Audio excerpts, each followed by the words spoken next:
여러분 안녕하십니까? 2025년 4월 16일 수요 잡담 시작하겠습니다. 제 책 정말 야훼가 다 죽이라고 명령했을까?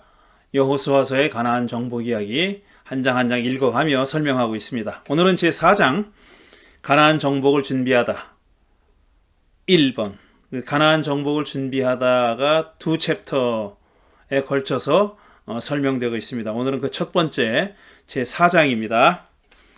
지난주까지는 이 야훼 하나님의 폭력성의 문제를 성서학자들이 어떻게 설명했는가 하는 얘기를 3주에 걸쳐서 얘기를 했고요. 그 다음에 맨 마지막에 저는 이 필자는 이런 내용을 그런 이야기를 어떻게 읽는지에 대해서 간략히 설명드렸습니다. 그 얘기를 하면서 저의 읽는 방법론을 설명하면서 그 설명만 가지고는 넉넉하지 않다고 말씀드렸고, 이제 실제로 가나안 정복 이야기를 읽어가면은 제가 어떤 방식으로 읽는지 하는 것이 좀 더 분명해질 거라고 말씀드렸습니다. 오늘은 가나안 정복을 준비하는 이야기 시작하겠습니다. 첫 번째 소단락은 광야에서 받은 명령이라는 제목이 붙어 있습니다. 야훼는 이스라엘이 광야에 머무는 동안 가나안 정복과 관련된 중요한 명령을 모세를 통해서 내렸습니다. 여러 번 읽었는데 신명기 7장 1절과 2절을 다시 한번 읽어보겠습니다. 주 당신들의 하나님이 당신들이 들어가 차지할 땅으로 당신들을 이끌어 들이시고 당신들 앞에서 여러 민족 곧 당신들보다 강하고 수가 많은 7민족인 헷족과 기르가스족과 아모리족과 가나안족과 브리스족과 히위족과 여부스족을 다 쫓아내실 것입니다. 이 말하는 화자는 모세입니다. 이야기하는 사람은 모세고 당신들은 이스라엘 백성을 가리키는 거죠. 주 당신들의 하나님은 그들을 당신들의 손에 넘겨주셔서 당신들이 그들을 치게 하실 것이니 그때 당신들은 그들을 전멸시켜야 합니다. 여기서 사용된 단어가 헤렘입니다. 전멸시켜야 합니다. 그들과 어떤 언약도 세우지 말고 그들을 불쌍히 여기지도 마십시오. 신명기 7장 1절과 2절입니다. 자, 야훼가 이들을 다 쫓아낼 것이라는 서술과 이스라엘이 그들을 다 죽이라는 명령은 논리적으로 앞뒤가 맞지 않는다는 얘기는 앞에서 했습니다. 쫓아내면 그만이지 또 다 죽이라는 얘기는 쫓아낸 다음에 죽이라는 얘기가 아니거든요. 쫓아내든지 아니면 가나안 땅에 살고 있던 그들을 다 죽이라는 얘기니까 쫓아내라는 명령하고 다 죽이라는 명령은 동시에 할 수 있는 명령이 아닙니다. 동시에 수행할 수 있는 명령이 아니죠. 둘 중에 하나만 해야 되는 건데 이 앞뒤가 안 맞는다는 얘기는 앞에서 했습니다. 그러니까 여기서는 그냥 넘어가겠습니다. 야훼는 분명히 명령했습니다. 가나안의 7 종족들을 아무도 살려두지 말고 다 죽이라고 명령했습니다. 숨쉬는 모든 것들이라는 표현이 이 7장 1절과 2절에 나오지 않는데 바로 여기 나옵니다. 20장 같은 신명기 20장 16, 17절에 바로 그 숨쉬는 모든 것들이라는 표현이 나옵니다. 그러나 주 당신들의 하나님이 당신들에게 유산으로 주신 땅에 있는 성읍을 점령하였을 때는 숨쉬는 것은 하나도 살려두면 안 됩니다. 숨쉬는 것은 하나도 살려두면 안 됩니다. 우리 현대 생물학은 식물도 숨을 쉰다고 알고 있죠. 숨을 쉰다는 것을 알고 있죠. 근데 여기서 하지만 이 시기에는 그런 과학적인 지식이 없었으므로 동물을 가리키는 겁니다. 사람을 포함한 동물, 사람과 동물들을 다 죽이라는 얘기입니다. 숨쉬는 것들은 하나도 남기지 말고 다 죽이라는 얘기는 사람들과 동물들을 다 죽이라는 얘기입니다. 곧 헷사람과 아모리 사람과 가나안 사람과 브리스 사람과 히위 사람과 여부스 사람은 하나 빠졌죠. 여기 기르가스 사람이 빠졌죠. 그러니까 이 가나안의 7 종족이 어떨 때는 이렇게 빠지는 종족이 있습니다. 주 당신들의 하나님이 당신들에게 명하신 대로 전멸시켜야 합니다. 여기도 사용된 동사가 역시 헤렘입니다. 전멸시켜야 합니다. 야훼는 숨쉬는 것은 하나도 살려두면 안 된다고 명령했습니다. 그렇다면 남녀노소 불문하고 사람은 물론이고 짐승도 다 죽여야 합니다. 말씀드린 대로 숨쉬는 것들은 짐승들도 숨쉬는 것들 안에 포함되니까 다 죽여야 되는 겁니다. 이외에 다른 어떠한 조건도 유보조항도 없습니다. 뭐 예를 들어서 갓난아기는 살려두라든지 아니면 뭐 무슨 소나 이런 그 동물들은 살려두라든지 뭐 이런 얘기가 없어요. 그 어떤 조건도 없고 어떤 유보조항도 없습니다. 숨쉬는 것들은 하나도 남김없이 다 죽이라고 했습니다.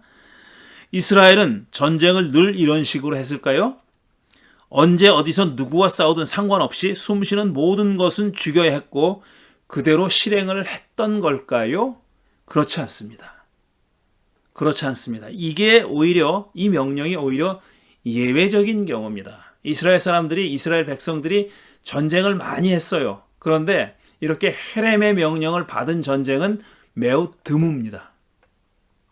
그리고 헤렘의 명령은 언제 떨어졌냐 하면 이 가나안 땅을 차지할 때 전쟁하는 방식으로 주어진 겁니다. 물론 사무엘서에도 한 번 나와요. 한 번 나옵니다. 아말렉을 다 죽이라고 했을 때 바로 이 헤렘이라는 단어가 사용됩니다. 근데 그건 정말 예외고 주로 헤렘이라는 전쟁에서 몰살하라는 의미로 헤렘이라는 동사나 명사를 사용했을 때 사용한 경우는 어디냐면 가나안 정복 전쟁 때입니다. 그 이후에 왕조 시대에 접어들어서는 거의 등장하지 않아요. 말씀드린 대로 사울 시대에 한 번 등장하는데 그 이외에는 그 후에는 등장하지 않습니다. 그러니까 이스라엘은 그 이후로는 적을 몰살시키는 방식의 전투를 수행하지 않았다는 얘기입니다. 유독 여기서만 그런 방식을 사용한 겁니다. 사람, 짐승 할 것 없이 숨쉬는 모든 생물은 죽이는 것이 전쟁의 일반적인 규칙은 아니었습니다. 위에서 인용한 신명기 20장에는 바로 여기 지금 16절, 17절을 인용했잖아요. 그런데 그 앞에 10절에서 15절에는 또 다른 전쟁 규칙이 등장합니다. 전쟁하는 방식이, 전투하는 방식이 등장하는데 이겁니다. 20장, 신명기 20장 15절부터 10절부터 당신들이 어떤 성읍에 가까이 가서 공격할 때에는 자, 이제 전쟁을 하는 거예요. 어떤 성읍과 성읍에 있는 그 군인들과 성읍 주민들과 전쟁하는 겁니다. 먼저 그 성읍에 평화를 청하십시오. 항복하라고 얘기하라는 겁니다. 항복하라는 제안을 하라는 거예요. 싸우기 전에 먼저 항복을 권유하라는 겁니다.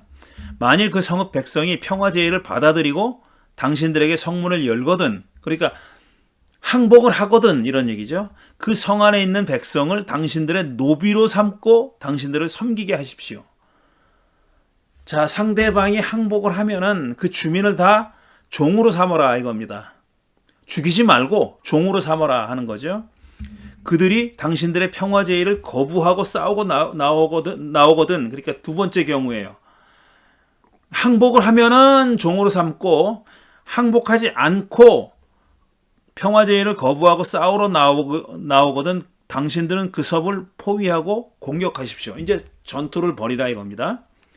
주 당신들의 하나님이 그 성읍을 당신들의 손에 넘겨주셨으니 거기에 있는 남자만 숨쉬는 모든 것이 아니라 남자만 사람 남자죠. 남자 사람만 모두 칼로 쳐서 죽이십시오. 여자들과 아이들과 가축과 그 밖에 성 안에 있는 모든 것을 전리품으로 가져도 됩니다. 사실 전쟁은 왜 합니까? 전리품을 차지하려고 하는 거예요. 그리고 패배한 사람들을 종으로 삼으려고 하는 거고 그들이 차지하고 있던 땅을 차지하기 위해서 전투를 하는 겁니다. 전쟁을 하는 겁니다.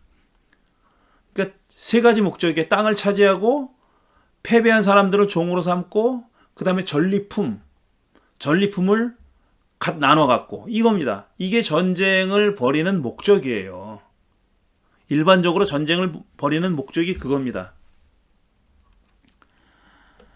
당신들이 당신들의 대적에게서 빼앗은 것은, 그러니까 사람이든 물건이든 전리품이든 빼앗은 것은 주 당신들의 하나님이 당신들에게 주신 것이니 당신들의 마음대로 먹고 쓸 수가 있습니다.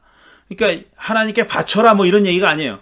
하나님께 바칠 필요 없다는 겁니다. 전리품은 당신들이 나눠 가지라는 거예요. 사람이 됐든 물건이 됐든 나눠 가지라는 겁니다. 당신들의 주변 민족들의 성읍에 딸리지 아니한 당신들로부터 먼 거리에 있는 성읍들에도 이렇게 하여야 합니다. 자, 맨 마지막 부분이, 그러니까 당신들 주변 민족들의 성읍에 딸리지 아니한, 그러니까 주변에 있는 그 종족들이 아니라 거기에 속하지 않은 먼 거리에 있는 성읍들에도 이렇게 해야 된다는 거예요. 먼 거리에 있는 성읍들에 이렇게 해야 된다는 겁니다. 이 얘기를 들으면 그럼 가까운 성읍은 어떻게 하라는 얘기인가 궁금해지잖아요. 그렇게 구별하고 있는 겁니다. 먼 거리에 있는 성읍과 전투할 때는 이렇게 하라는 거예요. 항복을 권유해. 안 해? 그러면 전쟁을 해. 그래서 거기 있는 남자들은 다 죽여. 그 다음에 여자들과 어린아이와 가축들은 또 물건들은 다 전리품으로 취해서 나눠 가죠. 이게 전쟁하는 방식이에요. 전리품을 나누는 방식이고 전쟁을 수행하는 방식입니다. 남자들만 죽이라 그랬어요. 전쟁 상대가 누구냐에 따라 싸우는 방법이 달랐습니다. 숨쉬는 것은 하나라도 살려두면 안 되는 규칙은 가나안 땅에 사는 종족들과 전쟁할 때만 적용되는 규칙입니다. 가나안에 사는 7종족, 여기 지금 20장에는 7개가 다 아니지만 7종족이 아니지만 어쨌든 가나안에 살고 있는 7종족과 전쟁을 할 때는 헤렘의 법칙대로 하라. 헤렘의 규칙대로 하라는 겁니다. 싹 다 죽여라. 숨쉬는 것은 하나도 남김없이 다 죽여라. 그런 겁니다. 그 외에 다른 종족과 전쟁할 때는 다른 규칙이 적용됐습니다. 지금 읽어드린 바로 그겁니다. 10절에서 15절. 먼저 상대방에게 평화를 제안하라고 했다. 그들이 제안을 받아들여 항복하면 그들을 종으로 삼습니다. 항복하지 않고 싸우러 나오면 성을 포위 공격해서 그들을 죽이는데 남자들만 죽이라는 겁니다. 여자와 아이들과 성 안에 있는 모든 것을 전리품으로 가지라고 했습니다.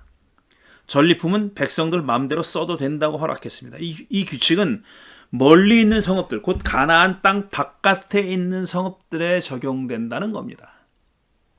가나안 땅 안에 살고 있는 종족들에게 적용되는 법 규칙과 바깥에 살고 있는 종족들에게 적용되는 규칙이 달랐습니다. 고대 세계에서 전쟁은 생존에 필요한 자원 획득을 위한 수단 중 하나였습니다. 먹고 살기 힘드니까 전쟁하는 거예요. 정복해서 빼앗고 약탈하고 그래서 전쟁하는 겁니다. 전쟁에서 진 쪽은 이긴 쪽의 노예가 됐고 지금 규정된 대로요. 그들 소유도 이긴 쪽이 차지했습니다. 당연히 그랬죠. 전리품과 땅을 차지하는 것이 전쟁을 벌이는 중요한 목적이었습니다.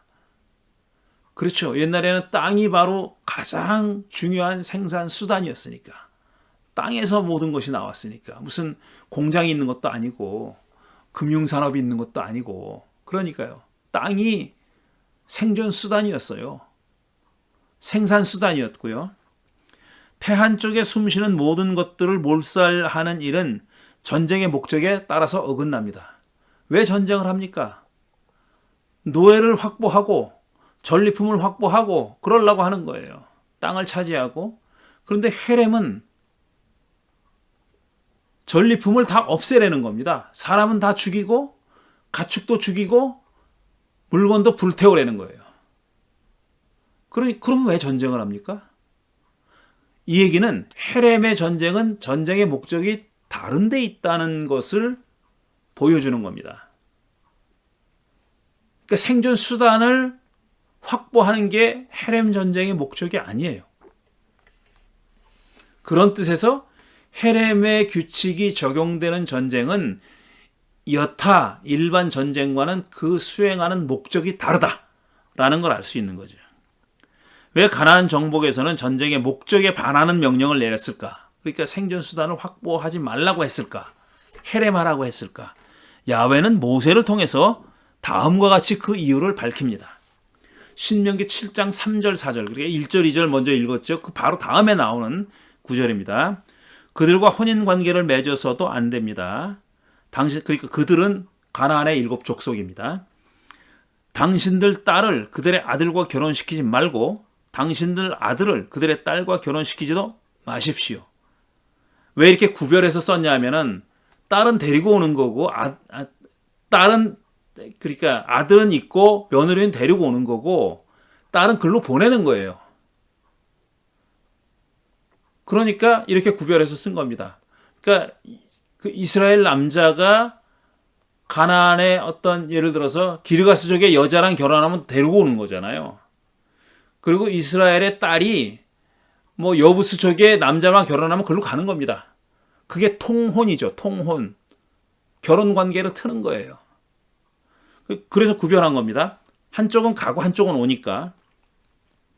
그렇게 했다가는 그들의 꿰매 빠져서, 그러니까 통혼을 했다가는 서로 아들, 딸을 나눠서 결혼을 시켰다면은 사돈 관계를 맺었다면 그 소리예요. 그렇게 했다가는 그들의 꿰매 빠져서 당신들의 아들이 주님을 떠나 그들의 신들을 섬기게 될 것이며 그렇게 되면 주님께서 진노하셔서 곧바로 당신들을 멸하실 것입니다. 그러니까 이 가나안 족속에서 데리고 온 딸 때문에 며느리를 삼은 그 딸 여자 때문에 당신들의 아들이 그 꿰매 넘어간다 그랬어요. 그래서 그들이 섬기는 며느리가 된 바로 그 사람 그들이 섬기는 신을 섬기게 된다. 그런 얘기입니다.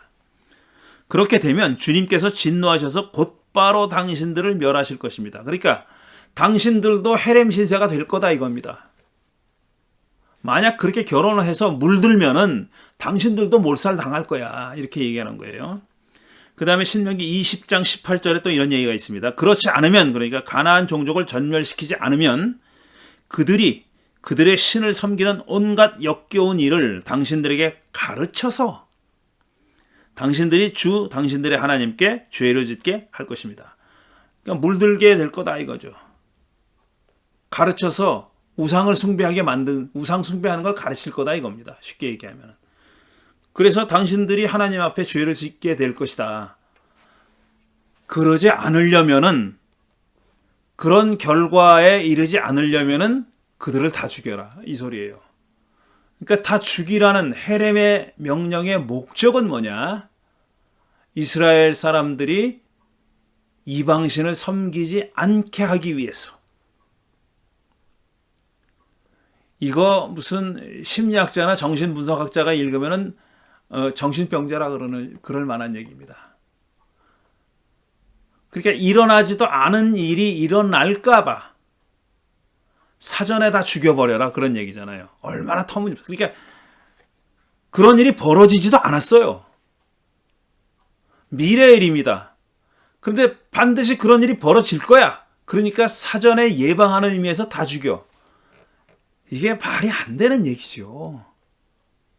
말이 안 되는 얘기죠. 그래서 이게 문제가 되는 거예요. 이 가나안 정복 이야기가. 심각한 신학적인, 인문학적인, 휴머니스틱한 문제가 되는 거죠. 가나안 사람들을 전멸시키지 않으면 이스라엘은 그들이 섬기는 신들을 섬기면서 온갖 역겨운 짓을 저지를 것이고 그렇게 되면 야훼가 진노해서 이스라엘도 그들과 같은 처지가 될 것이기 때문이라는 겁니다. 그러니까 이스라엘도 헤렘 당할 거다. 그러지 않으려면 그들을 다 죽여라 그 소리예요. 이 이야기는 나중에 상세히 다루겠고 여기서는 두 가지만 짧게 지적하겠습니다. 첫째로 전쟁의 상대방을 멸절하는 행위가 이스라엘이 향한 모든 전쟁에 적용되는 규칙이 아니라는 것. 오히려 가나안 전쟁의 가나안 정복 이야기에 몰려 있습니다. 이런 규칙은. 그리고 헤렘이라는 단어도 여기 몰려 있어요. 사실상.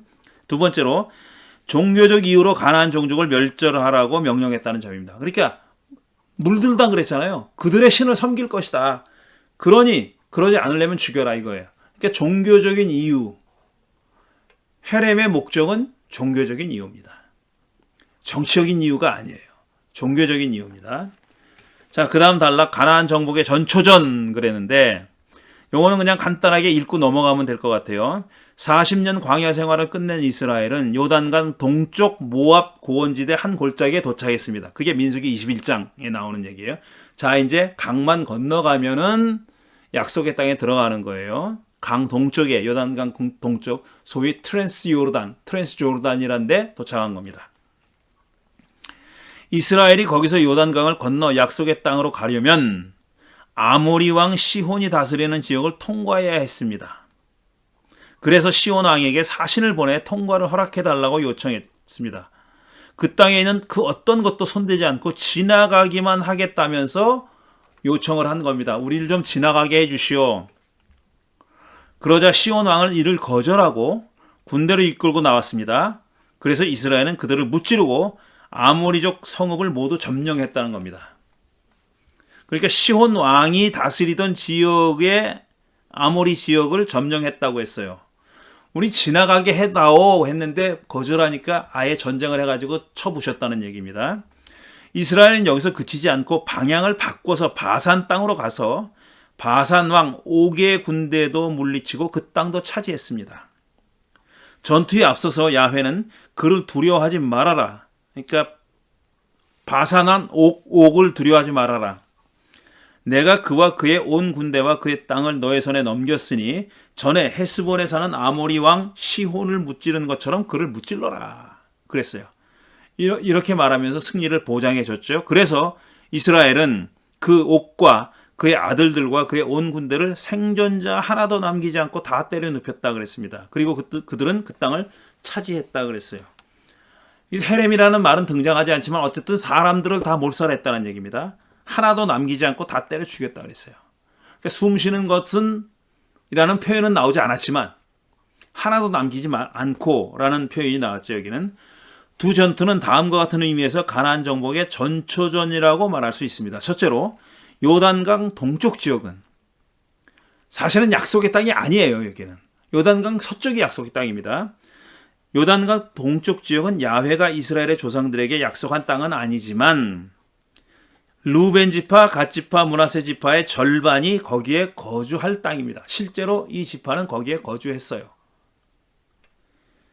넓은 의미에서 이스라엘의 영토였던 겁니다. 약속의 땅은 아닙니다. 우리가 흔히 얘기하는 가나안 땅은 아니에요, 여기가. 그런데 이 몇 지파들이 살 땅이니까 넓게 보면 이스라엘 땅이었다는 거죠. 둘째로 이스라엘에 승리했다는 소문이 가나안에 퍼지면서 바로 이 얘기입니다. 이 점이에요, 이 사실. 그러니까 이 두 왕을 물리친 이야기가 여기 기록되어 있는 이유들 중에 하나가 뭐냐 하면은 이 소문이 가나안에 퍼진 겁니다. 가나안에 사는 종족들에게 퍼진 거예요. 이스라엘이라는 놈들이 쳐들어오는데 우리 동쪽에 사는 얘네들이 다 박살났어 라는 소문이 가나안으로 퍼져나간 거예요. 그런 중요성을 갖는 겁니다. 이 이야기가. 그래서 가나안 종족들을 두렵게 만들었다는 겁니다. 여리고성의 창녀 라합과 기브온 사람들도 이 얘기 나중에 할 겁니다. 라합과 기브온 사람들 이 사건을 언급합니다. 이게 2장 10절, 9장 10절 여기 여호수아서 얘기하는 겁니다. 이들이 이스라엘 편이 되기로 한 것도 바로 이 때문이에요. 그러니까 라합이 이스라엘 편에 선 것도 그리고 기브온 사람들이 이스라엘 사람들의 편에 선 것도 이 전쟁에서 이스라엘 승리했다는 소문을 듣고 그렇게 했다는 겁니다. 이거 싸워봐야 소용없구나. 아니면 라합은 이거는 이 이스라엘 사람들은 보통 사람이 아니로구나. 자기들 종족이 망하겠구나 싶었던 겁니다. 그러니까 이 두 왕을 물리친 이야기가 전해졌기 때문에. 셋째로 이스라엘이 바산 주민을 생존자 하나도 남기지 않고 다 때려 눕혔다고 말한 대목입니다. 말씀드렸듯이 이 표현은 숨 쉬는 것은 하나도 살려두면 안 된다는 명령을 떠올리죠. 글자 그대로 똑같지는 않아요. 그렇지만 사람들을 다 때려 눕혔다 그랬잖아요. 생존자 하나도 남기지 않고 비슷하죠. 그러니까. 그렇지만 여기 헤렘이라는 동사는 사용되지 않습니다. 표현은 다르지만 여기서도 종족 말살 명령이 수행됐다는 점이 주목을 끕니다. 이런 의미에서 이 전쟁은 가나안 정복 전초전이라고 부를 수 있겠다는 겁니다. 자, 가나안 정복하기 전에 먼저 이 일이 있었습니다. 전초전이라고 할 만한 일이 벌어졌고요. 그 다음에 일어난 일이 뭐냐면 정탐꾼을 파견하는 일입니다. 정탐꾼을 보냈습니다. 가나안 정복 이야기는 야훼가 여호수아에게 이스라엘 백성과 함께 가나안 땅에 들어가라고 명령한 데서 시작됩니다. 그러니까 1장, 여호수아 1장 1절 9절 보면은 그런 명령이 나와요. 야훼는 그 땅을 이스라엘이 차지할 것이라며 이렇게 말하면서 용기를 북돋아 줬습니다. 1장 7절과 8절. 오직 너는 크게 용기를 내어 나의 종 모세가 너에게 지시한 모든 율법을 다 지키고, 모세는 죽었죠 벌써. 이제 가나안 땅에 들어오기 전에 죽었잖아요. 무덤이 어디 있는지 모른다 그랬고, 지금 여호수아에게 하는 말씀입니다. 모세는 죽었고 이제 야훼 씨는 여호수아를 상대합니다. 오직 너는 크게 용기를 내어 나의 종 모세가 너에게 지시한 모든 율법을 다 지키고 오른쪽으로나 왼쪽으로 치우치지 않도록 하여라. 그러면 내가 어디를 가든지 성공할 것이다. 이 율법책의 말씀을 늘 읽고 밤낮으로 그것을 공부하여 이 율법책에 쓰인 대로 모든 것을 성심껏 실천하여라. 그리하면 내가 가는 길이 순조로울 것이며 내가 성공할 것이다. 좀 이상하죠? 왜 이상하냐면 지금 전투를 벌이려고 하기 직전입니다. 전투가 벌어지기 직전인데 전투에 나가는 장수에게 이런 명령을 한 거예요. 이건 전쟁에 관한 명령이 아니잖아요. 좌우로 치우치지 말고 율법을 공부하라고. 전쟁 나가는데 율법을 공부하랍니다. 자, 명령의 내용이 의외죠. 전쟁을 앞둔 군사령관에게 전투 지침을 주지 않고 율법을 밤낮으로 공부하고 성심껏 지키라니 선뜻 이해할 수 없는 그런 명령입니다. 전투를 앞둔 군인에게 준 지침으로는 보이지 않습니다. 안 그렇겠습니까? 전투에 나가는데 율법을 열심히 공부해. 안 맞죠? 가나안 정복 이야기가 진정 전하려는 메시지가 정복이기는 한가? 제가 여호수아서의 가나안 정복 이야기라고 제목을 붙였잖아요. 그런데 정말 이게 이 이야기의 목적이 정복에 있나? 라는 의문을 가질 만큼 지침이 이상합니다. 전쟁과 맞지 않습니다. 혹시 다른 메시지를 전하려는 것은 아닐까 하는 질문을 해보게 됩니다. 전쟁에 나갈 군인에게 율법 공부를 강조하는 것은 그래서일까? 다른 목적이 있기 때문에 그런 걸까? 이런 의문이 들 정도로 율법 공부와 실천을 강조합니다. 여호수아는 백성 지도자들에게 전쟁 준비 명령을 하달했고, 어쨌든 여호수아 자신은 야훼에게서 이런 명령을 받았는데, 여호수아는 이제 각급 하급 장교들에게, 지도자들에게 전쟁 준비 명령을 하달했습니다. 그들은 백성들에게 그 명령을 전달하고 복종을 다짐받습니다. 지시 내려온 대로 복종할 것을 다짐받은 거죠. 그런 후에 여호수아는 첫 번째 타깃인 여리고성에 2명의 정탐꾼을 파견했습니다. 몰래 성 안의 사정을 살펴보라고 그렇게 파견한 거죠. 자, 구약성서에서 이스라엘이 정탐꾼을 파견한 얘기는 이번을 포함해서 모두 5번 등장합니다. 첫 번째는 모세가 바란 광야에서 가나안으로 보낸 정탐꾼입니다. 아직 여기 오기 전에, 그러니까 요단강 동쪽에 도달하기 전에 먼저 정탐꾼을 보낸 적이 있었다는 겁니다. 이때 파견된 12명의 이름이 남아 있어요. 민수기 13장 1절부터 15절에 보면 이때 파견된 정탐꾼의 이름까지 남아 있습니다. 그 중에 여호수아와 갈렙이 들어 있습니다. 모세의 후계자라고 할 수 있는 이 자들이 들어 있는 겁니다. 여호수아와 갈렙이 12명의 정탐꾼 중에 2명이었다는 얘기입니다. 이들은 돌아와서 상반되는 내용을 보고합니다. 한쪽은 그 땅이 젖과 꿀이 흐르는 비옥한 땅이라며 긍정적으로 보고했어요. 들어가서 차지할 수 있습니다. 비옥한 땅입디다 라고 보고했어요. 그런데 다른 쪽은 거기 백성들은 거인들이어서 기골이 장대해서 자기들은 이길 수 없다고 부정적으로 보고 있습니다. 아유, 우리 다 죽게 생겼어요. 들어가면 다 죽게 생겼어요. 엄청 큽니다, 그자들이. 이렇게 보고했습니다. 이렇게 상반된 보고를 듣고 백성들은 통곡하며 모세를 원망했다고 했어요. 야, 여기까지 와서 우리를 다 죽이려고 그러느냐? 그러면서 원망하죠. 자, 두 번째 정탐꾼 이야기는 같은 이야기를 반복하는 신명기 1장 19절에서 33절. 똑같은 이야기입니다. 그 다음에 세 번째와 네 번째는 지파 단위에서 정탐꾼을 보낸 얘기입니다. 그러니까 전체 이스라엘을 대표해서 정탐꾼이 간 게 아니라 특정 지파에서 정탐꾼을 보낸 얘기입니다. 네 번째 정탐꾼 이야기의 공통점은, 네 번의 정탐꾼 이야기의 공통점은 부정적이라는 거예요. 부정적이라는 겁니다. 이 각 지파에서 보낸 정탐꾼이 가지고 온 보고도 한 보고도 부정적이에요. 첫 번째와 두 번째는 정탐꾼이 상반된 보고를 했어요. 같은 정탐꾼 얘기니까 상반된 보고를 했고 백성들은 보고를 듣고 불평을 터뜨렸다 그랬어요. 지파 단위에서 보냈을 때도 마찬가지로 부정적인 보고를 했습니다. 요셉 집안이 베델을 치러 올라갔던 때는 몰살 명령을 어기고 정탐꾼을 도운 사람들을 살려줬어요. 몰살하라 그랬는데 살려줬어요. 그리고 단 지파가 처음에는 요셉 지파고 그 다음에 단 지파가 정탐꾼을 통해 정보를 얻어서 에브라임 산지를 점령했을 때는 어떤 일이 일어났냐면 거기서 은을 입힌 목상과 에봇과 드라빔을 부어서 만든 우상을 갖고 나왔다는 겁니다. 이런 짓 하면 안 되는 거죠. 그러니까 우상을 들고 나왔다는 거예요. 이거는 결코 긍정적인 내용이 아닙니다. 하지 말았어야 할 행동을 했다는 얘기입니다. 이렇듯이 정탐꾼 이야기에는 부정적인 내용이 포함되어 있습니다. 자, 그러면 다섯 번째로 우리가 지금 주목하고 있는 이 여리고성에 파견된 정탐꾼 이야기는 어떤지 살펴보겠습니다.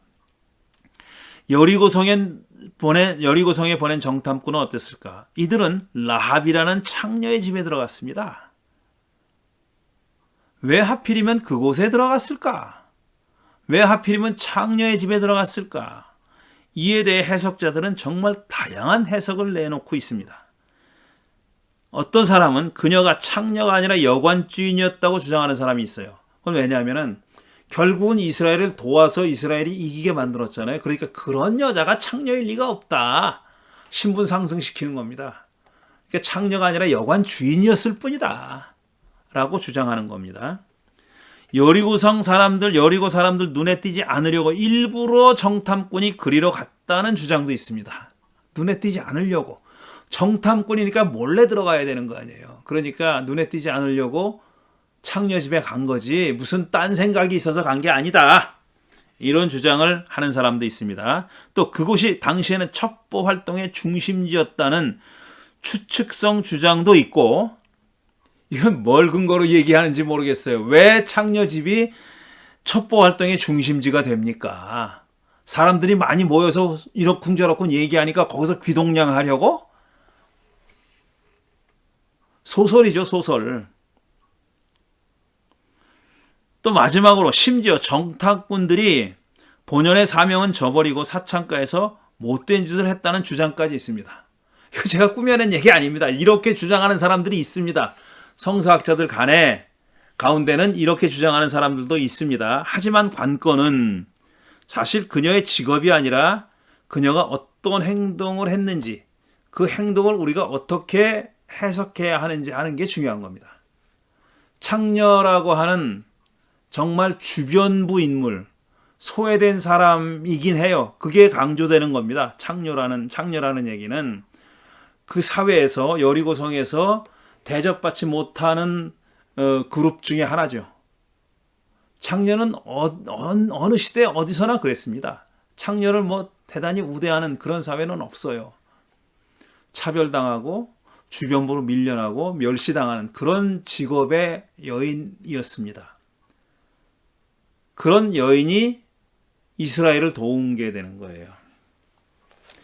근데 중요한 것은 그녀의 직업이 뭐냐 하는 것보다 그것도 전혀 중요하지 않다는 얘기는 아닙니다. 그녀가 어떤 행동을 했고 왜 그런 행동을 했느냐 하는 겁니다.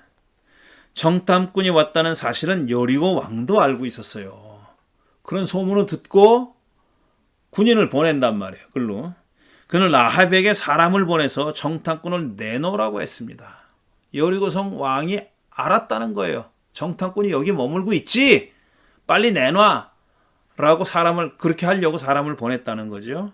왕실 정보 능력이 탁월했거나 아니면 정탐꾼이 허술했거나 둘 중에 하나겠죠. 어떻게 정탐으로 왔는데 자기들이 어디 있다는 사실을 어디 있는지를 알리면 안 되는 거잖아요. 근데 이게 알려진 겁니다. 그러니까 정탐꾼이 능력이 없는 무능한 정탐꾼이었든지 아니면 왕의 정보 능력이 대단했든지 둘 중에 하나일 거라 이거죠.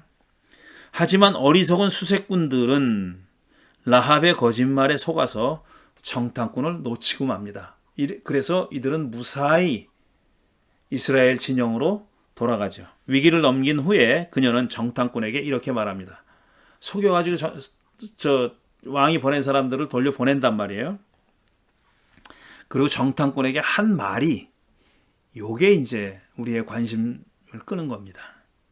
나는 주님께서 이 땅을 당신들에게 주신 것을 압니다. 이 주님이 누굴까? 라합이 믿던 신일까? 아니면 이스라엘의 하나님일까? 이스라엘의 하나님인 것처럼 들리죠. 근데 그 주님을 언급하는 거예요, 지금. 자기가 믿던 신이 아니라 이스라엘에 침입하려고 하는, 정벌하려고 하는 이스라엘의 신을 언급하는 겁니다. 우리는 당신들 때문에 공포에 사로잡혀 있고 이 땅의 주민들은 모두 하나같이 당신들 때문에 간담이 서늘했습니다. 지금 두려워 떨고 있다는 거예요. 이스라엘이 몰려오고 있다는 것을 알고 있고 그래서 두려워 떨고 있습니다. 왜 두려워 떠냐 하면 당신들이 이집트에서 나올 때 주님께서 당신들에게 어떻게 홍해의 물을 마르게 하셨으며 또 당신들이 요단강 동쪽에 있는 아모리 사람의 두 왕 시온과 옥을 어떻게 전멸시켜서 희생제물로 바쳤는가 하는 소식을 우리가 들었기 때문입니다. 매우 구체적으로 알고 있는 거죠. 그리고 두 왕을 전멸시켰다는 얘기만 있는데 희생제물로 바쳤다는 걸 언급해요. 앞에 안 나오는 얘기인데 여기서 라합이 언급하고 있어요. 우리는 그 말을 듣고 간담이 서늘했고 당신들 때문에 정신을 잃고 말았습니다. 두려워 떨고 있다는 겁니다. 지금 언제 이 자들이 쳐들어오나 하고 두려워 떨고 있다는 얘기예요. 발 없는 말이 천리를 간다지만 통신 기술도 변변치 않던 때에 이스라엘 소식이 그녀에게 어떻게 빠르고 정확하게 전달됐는지는 의문입니다. 이스라엘의 출애굽과 홍해 사건을 그녀는 알고 있었습니다. 요단강 동쪽에서 두 왕과 싸워 이겼다는 사실도 그녀는 이미 알고 있습니다. 그리고 그녀뿐 아니라 성에 사는 사람들이, 여리고성 사람들이 다 알고 있다고 얘기합니다. 그녀뿐 아니라 여리고성 주민들도 이 사실을 알고 두려워했다는 겁니다. 라합은 이스라엘이 두 왕을 희생제물로 바쳤다는 소식을 들었다고 했어요. 이 희생제물로 바치다는 히브리어로 헤렘입니다. 바로. 그러니까 헤렘의 의미가 전쟁에서는 전멸시키다, 몰살하다는 의미가 있고 그게 예배의 용어로 사용될 때는, 제사의 용어로 사용될 때는 희생제물로 바치다라는 뜻이 있다는 겁니다. 이 동사는 가나안 정복 이야기에서 매우 중요한 의미를 갖고 있습니다. 앞으로 이 헤렘이 사용되는 구구절절을 우리가 살펴볼 텐데 지금 미리 말씀드리는 겁니다. 이 동사는 가나안 정복 이야기에서 중요한 의미를 갖고 있습니다. 새번역 성경은 희생제물로 바치다로 종교적 의미를 담아 번역했는데 전쟁 이야기에서는 대체로 멸절하다는 뜻으로 사용됐고 그렇게 번역되고 있습니다. 헤렘의 용법과 의미에 대해서는 8장에서 자세히 설명할 터이므로 여기서는 이 정도만 얘기하겠습니다.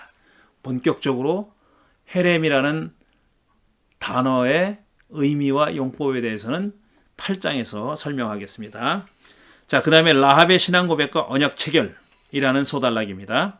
이스라엘의 전쟁 승리에 대해 말한 다음 라합은 야훼에 대해서 이렇게 고백합니다. 이제 야훼 신에 대해서, 야훼 하나님에 대해서 이렇게 고백합니다. 위로는 하늘에서 아래로는 땅 위에서 과연 주 당신들의 하나님만이 참 하나님이십니다. 의외의 선언이죠. 지금 여리고성 사람 라합이, 가나안 사람 라합이 이스라엘의 신을 가리켜서 이렇게 고백한 겁니다. 참 하나님이라고. 내가 당신들에게 은혜를 베풀었으니, 그렇게 정탐꾼을 생포되지 않고 살아나게 했으니, 생포되지 않게 했으니, 살려줬으니, 이제 당신들도 내 아버지의 집안에 은혜를 베푸시겠다고 주님 앞에서 맹세를 하시고 그것을 지키겠다는 확실한 징표를 나에게 주십시오. 그러니까 맹세를 하라 그랬어요. 당신들이 믿는 신 앞에서 맹세를 하라고. 내가 당신들에게 은혜를 베풀었으니 당신들도 우리 집안에 은혜를 베풀겠다고 맹세를 하라고. 당신들의 신 앞에서 맹세하라 그런 다음에 그걸로도 부족했는지 확실한 징표를 나에게 달라 그럽니다. 그리고 나의 부모와 형제 자매와 그들에게 속한 모든 식구를 살려주시고, 자기의 가까운 식구들이죠. 내 부모, 내 형제 자매들, 또 그들의 식구들을 살려주시고 죽지 않도록 우리의 생명을 구하여 주십시오. 그러니까 살려줄 것을 맹세하라고, 죽이지 않고 살려주겠다는 맹세를 하라고 지금 다그치고 있는 겁니다.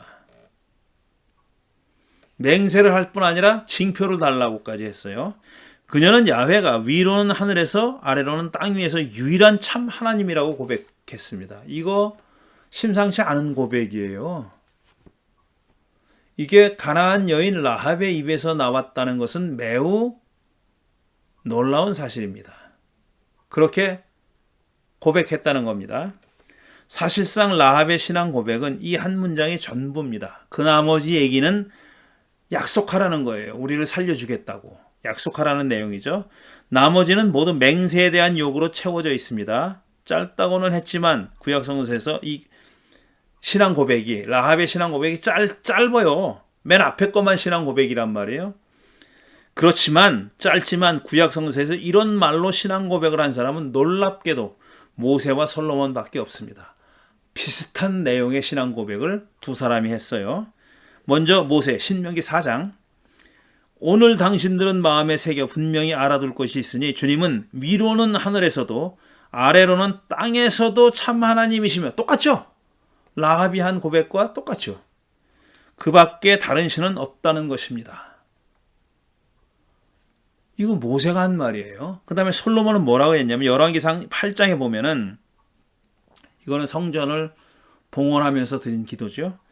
주 이스라엘의 하나님, 위로 하늘에나 아래로 땅에나 그 어디에도 주님과 같은 하나님은 없습니다. 똑같아요. 라합이 한 고백과 똑같아요. 그리고 이런 고백을 한 사람은 이 세 사람밖에 없어요. 주님은 온 마음을 다 기울여 주님의 뜻을 따라 사는 주님의 종들에게는 세우신 언약을 지키시고 은혜를 베푸시는 분입니다. 언약을 지키는 분입니다. 약속을 지키는 분입니다. 지금 라합은 정탐꾼에게 약속을 지키라고, 맹세를 지키라고 얘기합니다. 그러니까 맹세와 관련이 있는 거죠. 약속과 관련이 있는 거예요. 지금 열왕기의 솔로몬 기도와 라합의 이야기는 일맥상통하는 점이 있는 겁니다. 그래서 야훼에 대한 세 사람의 신앙 고백은 내용이 같습니다. 가나안 여인 라합의 고백은 모세와 솔로몬급입니다. 다른 사람은 이런 고백한 사람이 없습니다.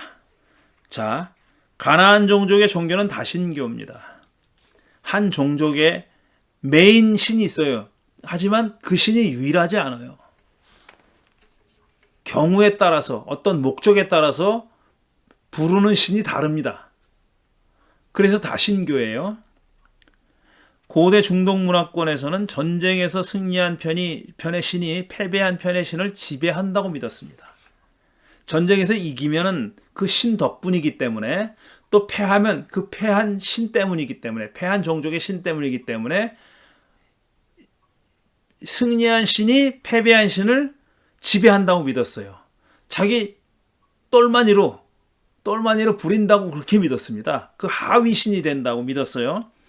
여리고성이 이스라엘에게 점령당하리라고 믿었다면 그동안 믿어왔던 신을 버리고 이스라엘의 신 야훼를 믿는 것이 그 문화권에서는 그렇게 이상한 일이 아닙니다. 이런 일이 비일비재하게 일어났어요. 서로 두 성읍이 싸워서 전투를 하잖아요. 그러면 이긴 진 성읍의 사람 주민들은 이긴 성읍의 신을 따르는 게 보통입니다. 그리고 당연히 이긴 성읍의 신이 진 성읍의 신을 지배한다고 믿었어요. 그 아주 대표적인 예가 아직은 나오지 않지만 나중에 이 이스라엘 사람들과 사무엘 시대 때 이스라엘 사람들과 블레셋 사람이 전투를 했는데 야훼의 궤를 가지고 나갔죠. 언약궤를 들고 나갔어요. 그걸 가지고 나가면 야훼께서 우리와 함께 있으니까 이길 줄 알고 가지고 나갔어요. 왕창 깨집니다. 깨지고 궤를 빼앗기죠. 그래서 가나안 사람들은 그 궤를 전리품으로 삼아서 자기네 신전으로 갖다가 그 앞에다 놓은 겁니다. 전리품이에요. 그거는 이스라엘의 신이 졌다. 우리 신에게 졌다. 그걸 보여주는 겁니다. 근데 참으로 안타깝게도, 안타깝진 않지. 이상하게도 그 신상이 자빠져 있었던 거죠. 그러니까 야 이게 큰일 났구나. 이게 성물이 아니라 괴물이구나. 그러고 돌려주죠. 그런 얘기예요. 그게 그 얘기입니다. 그러니까 이긴 주민의 종족의 신이 진 종족의 신을 지배한다고 믿었고 그 신상을 전리품으로 가져왔어요. 근데 이스라엘은 신상이 없으니까 언약궤를 가져온 겁니다. 그게 이제 승패가 그렇게 갈리는 거예요. 그러니까 이 라합이 여리고가 이스라엘에 진다고 생각했으면은 그 신을 믿고 고백하는 게 그렇게 이상한 일은 아니에요.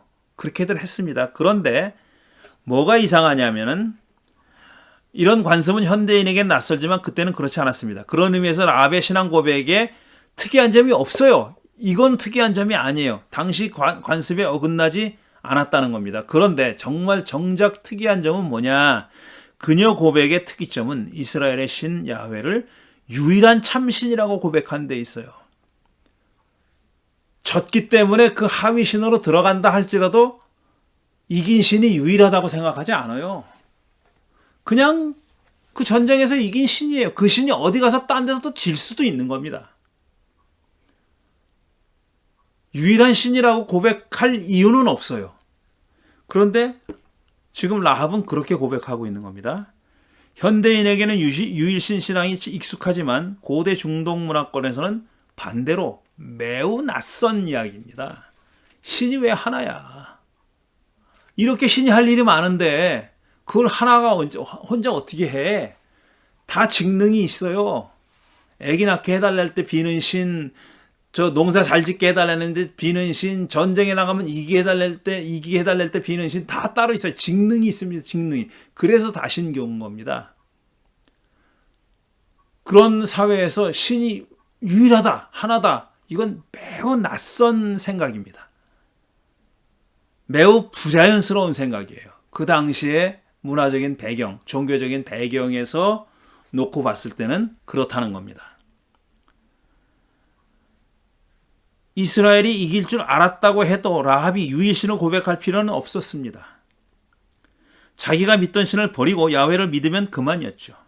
그런데 그는 굳이 유일신 고백을 했어요. 그녀의 독특한 이 유일신 신앙 고백은 어디서 왔을까 도대체? 그녀는 이스라엘의 야훼가 유일신이라는 사실을 알고 있었을까? 그러니까 이스라엘은 유일신인 야훼를 믿고 있었다. 믿고 있다는 사실을 알고 있었을까? 그래서 그렇게 얘기한 걸까? 이렇게 추측해 볼 수 있다는 거죠. 비교 종교학자가 아니었을 그녀가 그걸 도대체 어떻게 알았겠느냐 하는 거예요. 이렇게 이스라엘 종족의 종교에 대해서 빠삭하게 알고 있었다고? 여리고의 창녀인 라합이? 그럴듯하지 않죠. 그거는 있음직하지 않은 이야기죠. 이 이야기를 현재의 모습으로 최종적으로 확정한 편집자들이 착각하고 후대의 신앙을 라합에게 투사했을까? 이런 가능성도 생각해 볼 수 있다는 얘기입니다. 과정이 어찌됐든 라합의 고백에서 시대착오를 읽어낸 학자들이 있습니다. 이거는 안 맞는다. 유일신 얘기하는 거는 안 맞는다라고 읽어낸 그런 학자들이 있다는 거고, 제가 그 얘기를 소개한 겁니다. 자, 신앙 고백은 그런 내용이었고, 그녀는 정탐꾼을 도와준 보상을 요구했습니다. 이스라엘이 여리고를 점령하면 자기 식구들을 살려주겠다고 야훼 앞에서 맹세하라고 했습니다. 말의 무게가 요즘같이 새털처럼 가벼운 그런 지금은 말로 하는 맹세를 무겁게 여기지 않습니다. 거짓말을 정말 밥 먹듯이 합니다. 또 거짓말을 해도 그렇게 쉽게 또 용서해줘요. 이게 물론 어떤 한 나라의 정치 문화에 따라서 다르지만, 그러니까 어떤 정치 문화는 거짓말하는 데 대해서 매우 무거운 책임을 물리는 그런 데도 있어요. 아주 사소한 거짓말을 했다고 그 직에서 쫓겨나는, 심지어는 선거로 선출됐는데도 불구하고 그 직에서 물러날 수밖에 없는 그런 정치 문화도 있습니다. 그런데 말로는 아직까지 선진국인 대한민국은 거짓말에 대해서 너무너무 관대합니다. 아니, 정치인은 어느 정도는 거짓말을 해도 된다 라고까지 여겨질 정도예요. 거짓말에 너무너무 관대합니다. 그래도 윤석열처럼 정말 입만 열면 거짓말하는 자는 처음 봤습니다. 처음 보기는. 다행히 탄핵이 되긴 했는데 아직도 가야 할 길이 멀다는 게 요즘 하나하나 드러나고 있죠. 그 얘기를 할 건 아니지만요. 요즘 같은 때는 그래서 고대 사회에서 말이 가졌던 무게를 가늠하지 못합니다. 그러니까 맹세했다고 이렇게 목숨 걸고 지킨다는 것이 얼른 와닿지 않는다는 얘기입니다. 당시에는 맹세를 어기는 일은 당사자에게 치욕일 뿐더러 맹세를 보증한 신 혹은 신들에게 처벌받아 마땅한 행위였습니다. 그러니까 신의 이름을 걸고 맹세를 했는데 안 지켰다. 그러면 그 신이 벌 주는 거예요. 그런 얘기입니다. 라합이 정탐꾼에게 맹세를 요구한 까닭이 바로 여기 있습니다. 그만큼 정탐꾼의 맹세가 무거운 의미를 가지고 있었다는 얘기입니다. 정탐꾼이 그 여인에게 말하였다. 우리가 목숨을 내놓고라도 약속한 것은 지키겠소. 우리가 한 일을 어느 누구에게도 일러 바치지 않는다면 주님께서 우리에게 이 땅을 주실 때 우리는 친절과 성실을 다하여 그대를 대하겠소. 약간 모호하게 얘기했죠. 왜냐하면 이들이 책임 있는 자가 아니니까. 이걸 결정할 수 있는 사람은 여호수아입니다. 우두머리 여호수아예요. 그러니까 이 자들은 이렇게밖에 말할 수가 없었던 거죠. 정탐꾼은 여리고로 떠나면서 맹세를 재확인해 줍니다. 한 번 더 얘기합니다. 라합의 식구가 집 밖으로 나가서 죽거나 그녀가 이 일을 누설하면 맹세가 무효가 된다는 점도 언급했어요. 집안에 가만히 있으면은 니들 안 죽고 산다 이겁니다. 밖에 나돌아다니다가 죽는 건 우리 책임 아니야. 그리고 만약 이 라합이 이 일을 누설하면 맹세가 다 무효가 되는 겁니다. 라합이 맹세를 깬 거예요. 정탐꾼 이야기는 이들이 귀환해서 이렇게 보고한 것으로 마무리됩니다. 주님께서 그 땅을 모두 우리 손에 넘겨주셨으므로 그 땅의 모든 주민이 우리를 무서워하고 있습니다. 이건 과잉보고죠. 이 사람이 접촉한 사람은, 이들이 접촉한 사람은 라합밖에 없어요. 근데 마치 모든 성사람들이 자기들을 무서워하고 있다고 본 것처럼 그렇게 얘기한 거죠. 물론 라합이 그렇게 얘기했어요. 이 성사람들이 다 두려워 떨고 있다고 그렇게 얘기하긴 했죠. 실제로 정탐도 하지 않고 이렇게 자신만만하게 보고했습니다. 정탐한 얘기는 없어요. 그냥 라합의 집에 숨어 있었던 게 다죠. 하긴 어차피 여리고 성 안의 사정은 별 상관이 없었다. 야훼가 직접 전투에 개입해서 싸우는 야훼의 전쟁이기 때문에. 이건 이기게 돼 있는 전쟁이다 이겁니다. 야훼가 약속한 겁니다. 자, 마지막으로 라합이라는 사람에 대해서 조금 얘기해 보겠습니다. 정탐꾼은 창녀 라합의 집으로 갔습니다. 그 이유에 대해서 다양한 해석이 있다는 얘기는 앞에서 했습니다. 뭐 정보가 모이는 곳이라느니 뭐 등등 얘기를 했죠. 라합이란 이름의 뜻에 대해서도 논란이 있습니다. 라합이 넓다는 뜻을 갖고 있다는 데 착안해요. 여성의 생식기를 가리킨다는 주장도 있고 또 은유적으로 광장에 위치한 집을 의미한다는 주장도 있습니다. 넓은 광장이니까. 히브리어 철자는 다르지만 그녀 이름이 혼돈의 용 라합과 비슷해서 히브리어 철자는 달라요. 여자 이름 라합과 용, 혼돈의 용, 이 신화적인 동물인 용, 라합과 철자는 다르지만 그래서 혼돈의 용으로 상징되는 이집트를 떠올리기도 합니다. 근데 이건 좀 무리가 있는 해석 아닌가? 라합과 이집트와 무슨 상관이 있어요? 이집트의 라합은 혼돈의 괴물이지만 가나안의 라합은 야훼 편입니다. 그러니까 상관이 없는 거예요, 사실은. 발음이 비슷하다고 해가지고 좀 억지로 갖다 붙인 것으로 보이죠. 그녀 이름의 의미가 뭐든 눈에 띄는 점은 여기에 등장하는 남자들은 아무도 그 누구도 이름이 알려지지 않은 데 비해서 라합만 이름이 알려져 있습니다. 남자는 여호수아만 이름이 알려져 있어요.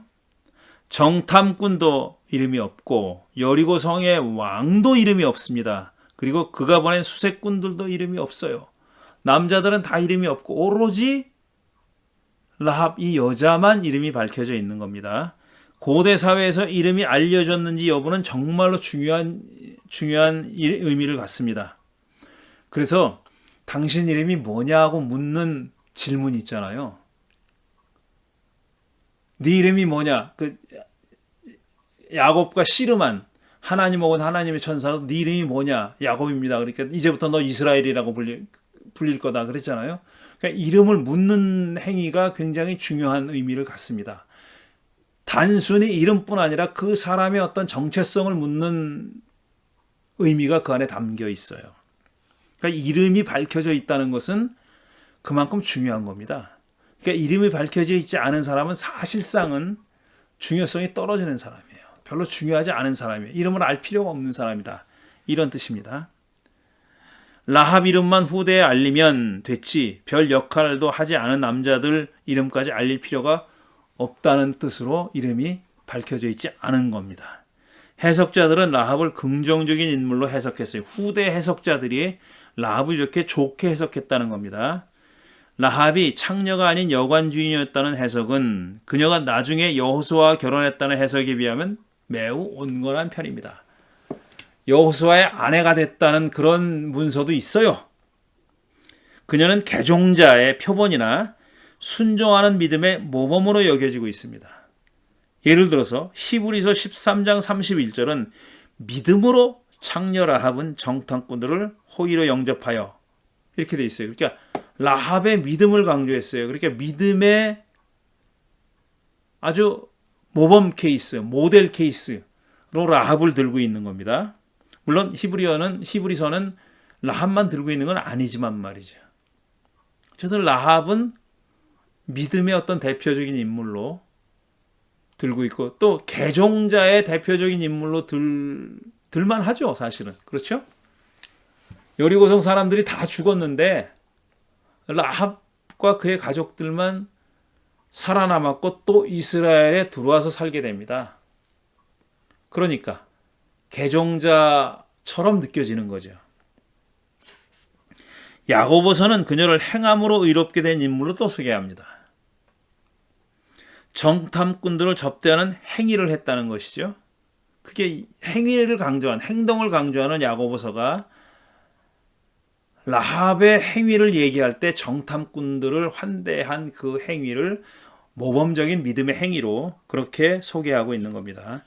마태복음이 그녀를 예수의 족보에 넣어서 구세주의 조상 반열에 세움으로써 3명의 여자가 들어가잖아요. 그 중에 하나죠. 라합에 대한 추앙은 정점에 도달합니다. 예수의 조상이 되는 거예요. 예수의 조상이. 이렇듯 해석자들은 그녀를 긍정적으로 평가했지만 당시 상황에서 그녀는 사실 존중받을 조건이라고는 전혀 하나도 갖추지 못한 그런 인물이었습니다. 이스라엘에게 그녀는 멸절해야 할 가나안 사람이었어요. 1번이에요. 이 라합이 전혀 존중받을 만한 위치의 사람이 아니었다는 몇 가지 이유가 있는데, 첫째가 바로 멸절당할 가나안 사람이었어요. 여리고성 사람이었잖아요. 게다가 그는 여자였습니다. 남자에 비해서 훨씬 그 당시에 하위에 놓여 있는 그런 신분이었고, 게다가 또 창녀였습니다. 그러니까 삼중고를 겪고 있는 거죠. 한마디로 얘기하면은 가나안 사람의, 여자의, 창녀의, 그러니까 정말 저 주변으로 밀려나야 하는 사람인 겁니다. 라합은 그런 사람이에요. 당시 여자는 남자에 비해 지위가 형편없이 낮았죠. 상식입니다. 그녀는 게다가 창녀였으니 더욱더 낮은 지위에 있었던 인물입니다. 하층민 중에서 가장 낮은 하층민이었다는 얘기입니다. 그리고 그녀의 집이 성벽 위에 있었다는 점도 그녀의 지위를 상징적으로 보여준다는 겁니다. 성벽에 있었다는 얘기는 안과 밖의 경계선에 있었다는 얘기잖아요. 성벽에 집이 있었다는 얘기가 언뜻 그림이 그려지지 않지만 그렇게 설명하고 있습니다. 그녀는 한마디로 얘기하면 경계선 위에 위치한 그런 인물이었습니다. 이런 라합이 여리고성 정복에 결정적인 역할을 했습니다. 이렇게 경계선 위에 있는 인물, 하층민 중에 하층민이 이런 역할을 했다고 서술되어 있는 데는 어떤 중요한 의미가 있다고 짐작할 수 있다는 그런 얘기입니다. 마지막 단락입니다. 몰살하라고 명령하지 않았나? 라는 의문문이 붙어 있어요. 자, 정탐꾼과 라합 이야기는 가나안 정복의 준비 단계에 속합니다. 그래서 지금 준비 단계를 설명하는 이 챕터에 이 이야기가 나오는 겁니다. 아직 정복이 시작되지도 않았어요. 그러니까 준비 단계죠. 전주곡처럼 앞으로 어떤 이야기가 전개될지 살짝 보여주는 역할입니다. 그런데 정복 이야기는 이 전주곡서부터 경로를 이탈합니다. 전주곡이라는 것은 앞으로 본곡이 어떻게 전개될지를 보여주는 거잖아요. 근데 본곡이 어떻게 전개되어야 한다는 건 알고 있어요. 신명기에 분명히 7장과 20장이 얘기했죠. 다 몰살시켜라. 명령이 내려졌어요. 그리고 그러니까 본곡은 본론은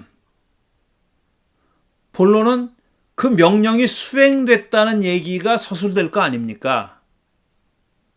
그런데 그 본론이 시작되기 전에 서론에서 라합의 이야기에서 명령이 벌써 삐걱거리고 있는 거예요. 몰살하라는 명령이 삐걱거리고 있는 거예요. 한마디로 몰살하라는 명령이 전주곡에서부터 지켜지지 않은 겁니다. 무슨 말이냐? 라합은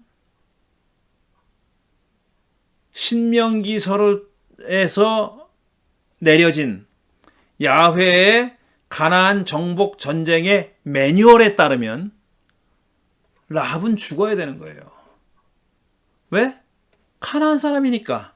가나안에서 숨쉬고 있던 인간의 하나였으니까. 숨쉬는 것들은 다 죽이라 그랬는데 이 라합과 그의 일가는 다 안 죽었잖아요. 이게 처음부터 삐걱거리는 거예요. 그러니까 시작 단계부터 헤렘의 규칙이 어겨진 겁니다. 야훼는 가나안 주민을 멸절하라고 명령했습니다.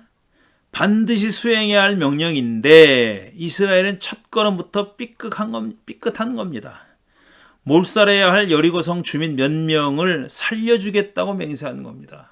누가? 정탐꾼이 그렇게 맹세했어요. 그리고 여호수아도 정탐꾼의 명령을 맹세했다는 것을 듣고 그대로 수긍합니다. 이들은 숨쉬는 모든 것을 죽이라는 명령을 처음부터 어깁니다. 처음부터 어기겠다고 약속을 해버렸어요. 라합과 가족을 살려주겠다고 맹세한 에피소드가 갖는 의미는 그래서 매우 큽니다. 이게 그냥 별 볼 일 없는 이야기가 아니에요. 그러니까 믿음만 있으면 라합처럼 다 다른 자기 동족이 다 몰살되는 당하는 가운데서도 살아날 수 있어. 이걸 강조하거든요. 앞에서 인용한 야고보서나 히브리서나 다 그걸 강조합니다. 믿음으로 라합은 이렇게 했다. 야고보서 라합이 한 행위가 믿음의 행위였다는 겁니다. 그걸 강조하는 거예요. 히브리서는 믿음을 강조하고 야고보서는 행동을 강조해요. 어쨌든 라합은 그렇게 그 믿음이든 행위든 간에 그 미덕 때문에 살아났다고 얘기하고 있어요. 그런데 그 미덕 때문에 가나안 사람을 살리는 조치는 가나안 정복 전쟁의 대원칙이라는 헤렘의 규칙을 어긴 겁니다. 어긴 거예요. 그거는 부인할 수 없는 사실이잖아요. 어긴 거예요. 언제부터? 전주곡서부터. 아직 가나안 땅에 들어가지도 않았는데 살려주겠다고, 어기겠다고, 헤렘의 규칙을 어기겠다고 약속을 하고 맹세를 한 겁니다. 누구의 이름으로? 야훼의 이름으로. 그 헤렘의 명령을 내린 야훼의 이름으로 그들을 살려주겠다고 맹세를 했어요. 이런 어불성설이 어디 있습니까? 이런 말도 안 되는 비논리가 어디 있냐고요. 이런 게 있다고 제가 말씀드리는 거예요. 가나안 정복 전쟁은 천편일률적으로 헤렘의 명령을 야훼가 줬고 이스라엘은 그걸 수행했다. 그렇게 단순하지 않아요. 그 얘기를 하고 있는 겁니다. 라합과 가족을 살려주겠다고 맹세한 에피소드가 갖는 의미는 매우 크다. 헤렘이라는 가나안 정복 전쟁 원칙은 창녀 한 사람 때문에 무너졌습니다. 정복 전쟁을 시작도 하기 전에 무너졌어요. 야훼는 왜 예외를 두지 않았는데 정탐꾼이 제멋대로 명령을 어기고 예외를 만들었습니다. 지들이 뭔데?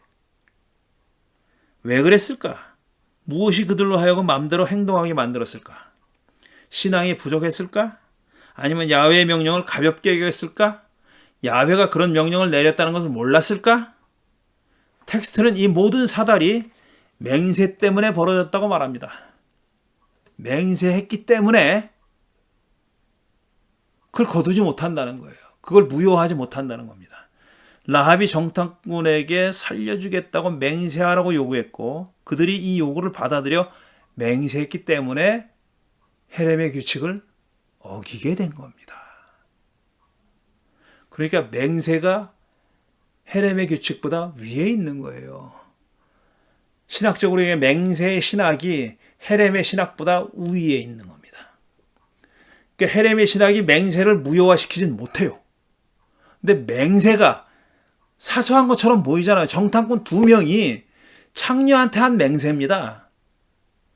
현대인의 생각으로는 그까지가 창녀한테 한 맹세 정도 어기는 게 게다가 명분이 있잖아요. 헤렘의 전쟁 규칙이라는 대원칙이 있는데 그것 때문에 맹세를 어겨야지 어떻게 맹세 때문에 헤렘의 규칙을 어겨 이렇게 생각하지요. 그런데 벌어진 일은 그게 아니에요. 맹세 때문에 헤렘의 원칙이 깨진 겁니다. 나중에 여호수아도 정탐꾼의 맹세를 추인해 줍니다. 6장 17절에 나와요. 이들의 맹세가 헤렘 원칙을 어길 정도로 큰 효력을 갖고 있었다고 볼 수밖에 없어요. 근데 이거는 정탐꾼의 맹세만 그랬느냐 과연? 아니면 맹세라는 것 자체가 상당히 우위를 차지하고 있는 중요한 그런 신학적인 원칙일까? 프린스플일까? 원칙일까라는 질문을 해볼 수 있습니다. 야훼의 명령이 가진 무게와 사람이 한 맹세의 무게 중 어느 편이 더 무거운지 따지는 일은 어리석어 보이죠. 아, 이건 말이라고 해? 야훼의 명령이 가진 무게가 더 무겁지. 당연히 그렇게 보이잖아요. 하지만 여기서는 달랐습니다. 라합에게 맹세했을 때 정탐꾼들은 그것이 야훼의 명령을 어기는 행동인 줄 알았을 겁니다. 이 헤렘의 원칙을 모르고 정탐을 나가지는 않았을 거라는 거예요. 야훼 하나님이 가나안 사람들을 다 죽이라고 명령했다는 사실을 정탐꾼들도 당연히 알고 있었을 거다라는 겁니다. 그걸 모른다는 건 말이 안 되지. 실수거나 기억 못했을 리가 없어요. 여호수아도 마찬가지입니다. 정탐꾼은 그렇다고 치자고. 근데 여호수아도 그걸 추인해 줬잖아요. 야, 이놈들아, 그렇게 맹세하면 어떻게? 그거 무효야 라고 안 했어요. 니들이 맹세했으니까 그대로 해야 된다고. 또 그대로 해서 다 살려줬단 말이에요. 여호수아도 그랬어요. 그러니까 여호수아 보기에도 맹세를 깨는 것보다 헤렘의 명령을 깨는 게 더 낫다고 생각한 거예요. 맹세는 깰 수 없다라고 본 겁니다. 놀랍죠? 근데 벌어진 일은 제가 설명하는 대로 벌어졌어요. 그렇게 좀 주의 깊게 읽지 않았을 뿐이에요. 아직까지 이 대목을 얼마나 많은 사람들이 읽었습니까? 그런데 이런 질문을 안 해보고 읽은 거예요. 야, 이게 말이 되나?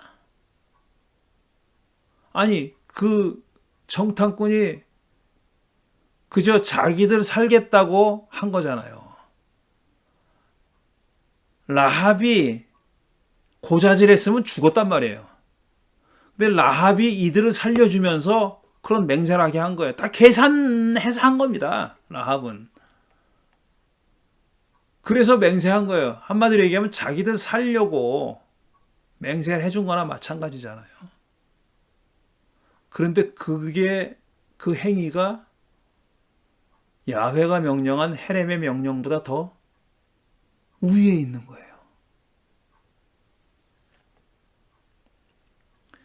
헤렘 명령을 어기는 줄 알면서도 여호수아도 그들의 맹세를 인정해 줬습니다. 야훼의 명령을 지키는 쪽보다 사람의 맹세를 지키는 쪽을 택한 겁니다. 이거 말이 안 되는 것처럼 보이지만 부인할 수가 없는 사실이 그렇게 써 있어요. 여호수아서에 그렇게 써 있습니다. 라합 이야기는 여호수아 6장으로 이어지죠. 실제로 전쟁이 벌어진 이야기로 이어집니다. 이스라엘이 여리고성을 정복한 후에 라합과 그 가족들이 어떻게 됐는지는 6장에 가서 살펴보도록 하겠습니다. 자, 오늘은 정복전쟁의 예비 전주곡 가운데 첫 번째 전주곡인 정탐꾼과 라합의 이야기, 여기까지 읽어봤습니다. 다음 주에는 이제 요단강을 건너는 이야기, 다음번에는 요단강을 건너는 이야기로 계속 이어집니다. 자, 오늘은 여기까지 하겠습니다. 다음 주에 다시 뵙겠습니다.